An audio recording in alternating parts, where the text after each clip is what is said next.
अब important part एक और समझिए। जब आप इंटरव्यू देने जा रहे हैं, आप पर्सनल इंटरव्यू देते हैं, आपको किन बिंदुओं पे ध्यान रखना है? सबसे पहला, आप किस विभाग में इंटरव्यू देने गए हैं। सबसे पहला क्या है? आप किस विभाग में इंटरव्यू देने गए? It can be private, it can be A government, जो भी है। अक्सर प्राइवेट के जब भी हम बात करते हैं, आपको उस कंपनी की वेबसाइट अच्छे से घूमी हुई होनी चाहिए।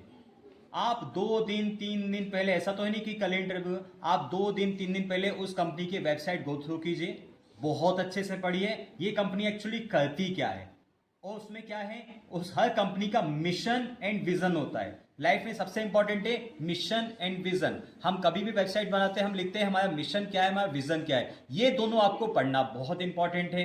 हाई अथॉरिटीज क्या क्या है वो आपको पढ़ना बहुत इंपॉर्टेंट है। प्रोडक्ट से संबंधित कंपनी है, आपको प्रोडक्ट की जानकारी होनी चाहिए। ठीक है, ये प्रोडक्ट बना कैसे, इस प्रोडक्ट का रॉ मटेरियल कहां से आता है, ठीक है, कहां मैन्युफैक्चर होता है, कहां पे सेल होता है और कहां पे इसकी डिमांड अभी है और कहां पे इसकी डिमांड बढ़ सकती है। यहां तक क्लियर है? ठीक है, आपको प्रोडक्ट से संबंधित, सर्विसेज से संबंधित कोई कंपनी है तो सर्विस से संबंधित सारी इंफॉर्मेशन आपके पास होनी चाहिए कि ये सर्विसेज कितने प्रकार की सर्विसेज देते हैं, सर्विसेज की नीड किस एज ग्रुप के लोगों को है, किस लेवल के लोगों को है, मिडिल क्लास, लोअर क्लास या हाई क्लास पे। ठीक है, मैं ये क्लाइंट किस प्रकार के क्लाइंट को अट्रैक्ट करते हैं, उस क्लाइंट की इंफॉर्मेशन आपके पास होनी चाहिए। यहां तक क्लियर है? अब वहां पे कुछ लोग हो गए, उन लोगों के नाम आपको पता ना चाहिए। ठीक है, कि who is the CEO of this company, who is the director of this company, ठीक है, who is the manager of this company, who is the HR of this company. इन सारी इंफॉर्मेशन आपको वेबसाइट पे मिल जाएगी। अगर आपने वेबसाइट पढ़ी, आपको पता उस कंपनी के बारे में, अब वो आपसे पूछते हैं कि भाई साहब मैं आपको जॉब पे क्या रखूं या आप हमारे बारे में क्या जानते हैं, आप बहुत अच्छे से बता पाएंगे। बच्चा ब्लैंक होके जाता है जॉब लेने के लिए। सबसे बड़ी गलती वो करता है क्योंकि उसके बारे में पढ़ा नहीं हुआ होता है। आप जैसे ही पढ़ के जाएंगे उसको समझ में आएगा कि आप थोड़े सीरियस हैं। यहां तक क्लियर है? ठीक है, आप सीरियस है। यहां से आपका इंटरव्यू की फर्स्ट स्टेप थी, आपने इंडेक्स के साथ अपनी फाइल शो कर दी। जैसे ही आप इतनी तैयारी करके जाओगे, ये मेरा चैलेंज है, 50% आप सक्सेस हो, 50% आप सक्सेस हो। अब बच्चा 50%, इस 50% में हमें क्या काम करना है? अगले 50% के लिए मोस्ट इंपॉर्टेंट पार्ट क्या है? अपने बारे में जानिए, अपने बारे में पहचानिए। आपको क्या बोलना है, कितना बोलना है, कहां स्टॉप करना है। क्या बोलना है, कितना बोलना है, कहां स्टॉप करना है। जब भी आपने अपना सीवी सामने दे दिया है, आपने अपना रिज्यूमे सामने दे दिया है, अब आपसे पूछा जाएगा टेल अस अबाउट योरसेल्फ, अपने बारे में बताइए। ठीक है, जैसे अपने बारे में बताइए तो जो सीवी पे लिखा है वो तो उनके सामने है, तो वही का वही मगअप करके नहीं बोलना है आपको। उसके अलावा आप बोलेंगे, आप वहां पे स्टार्टिंग करते हैं, सर जो भी मेरे बारे में है आपके समक्ष सीवी में है, इसके अलावा मैं आपको अपने बारे में बताना चाहती हूं। ठीक है, मेरी हॉबीज ये हैं, मैं अपने जीवन में इस प्रकार से देखना चाहती हूं, मेरे जो चैलेंजेस हैं लाइफ के, मैं इस प्रकार से इसको क्रॉस करना चाहती हूं। आपको एक माइंड सेट करना है। ठीक है, आपको लग रहा है कि मार्केटिंग की कोई कंपनी है, आपको अपना एक बहुत अच्छा अट्रैक्शन छोड़ना है। अब आप देखेंगे, आप बोलेंगे सर मुझे नए लोगों से मिलना पसंद है, मुझे नई नई जगह पे जाना पसंद है।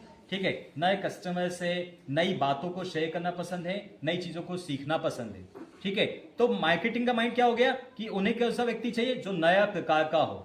ठीक है, फाइनेंस से संबंधित कोई जॉब है, आप वहां बोलेंगे सर मैं बैंकिंग से संबंधित पढ़ना पसंद करती हूँ। ठीक है, मैं इन चैनल्स को देखती हूँ, मैं शेयर मार्केट में अपडेट रहती हूँ, बैंकिंग के अंदर क्या क्या ऊपर होता है, क्या क्या नीचे होता है, उस सब के बारे में सारी इन्फॉर्मेशन में कलेक्ट करती रहती हूँ। मेरा ये पसंद है, मेरी हॉबीज है। सर आईएनआर का रेट क्या है इस समय पे, डॉलर के साथ में, पॉन्ड्स के साथ में, दूसरी कंट्रीज में जो रेट है या कोई करेंसी, वो कौन कौन सी करेंसी चल रही है, कौन सी करेंसी अगर डाउन होगी तो इन्फ्लेशन आएगा, डिफ्लेशन आएगा, ये मुझे पता होना पसंद है। ठीक है, तो ये मेरी हॉबीज है। तो अब उसको पता चलेगा हाँ ये लड़की फाइनेंस वाली है।